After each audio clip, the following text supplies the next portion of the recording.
Life's got humor. She's a giggle at the funeral.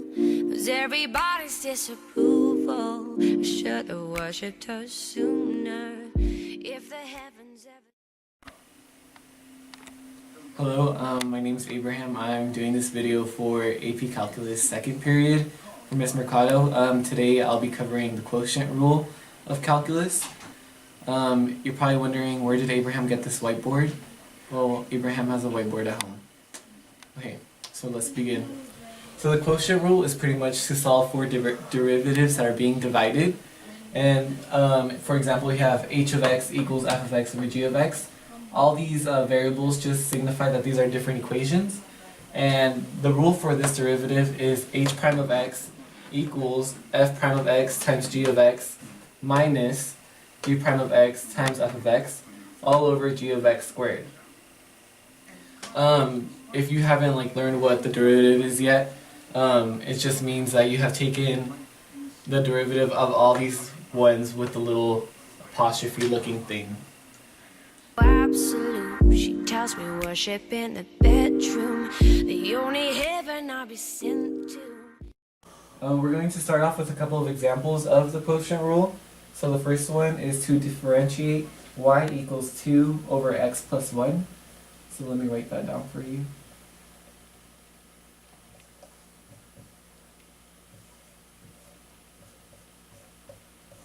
Pretty much all you're going to do is follow the exact same format of the general equation to solve through the quotient rule.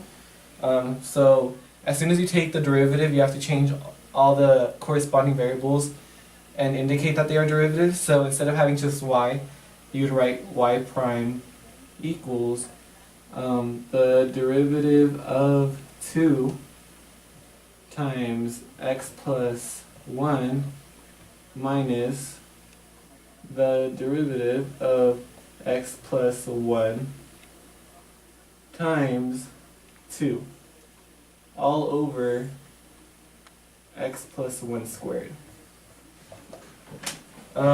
If you don't know this already, all derivatives of constants are 0. So your equation will turn into x plus 1 times 0 minus 2 times 1, because you took the derivative of the x plus 1, all over x plus 1 squared.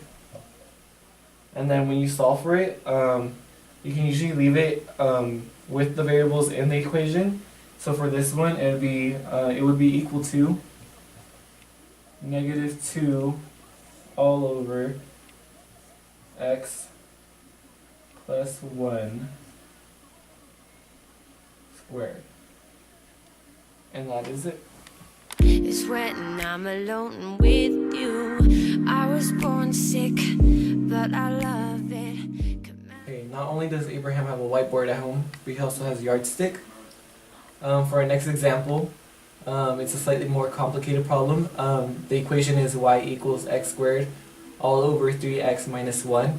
We're still using the original formula, and so we're taking the derivative of x squared times 3x minus 1 minus the derivative of 3x minus 1 times x squared all over 3x minus 1 squared. As you can see, I already simplified it, and then I simplify it even further. My only advice is that you're careful when simplifying the denominator and the numerator. You want to make sure they are able to be simplified. You don't want to cause an error by simplifying something that you're not supposed to. Another tip I have is to be careful when plugging stuff into a formula. As you can tell, the quotient rule is very similar to the multiplication rule of derivatives. So make sure you are subtracting when you are solving these kinds of problems and not adding. Me to be well. Amen. Amen. Amen. Take me to church, I'll worship like a dog.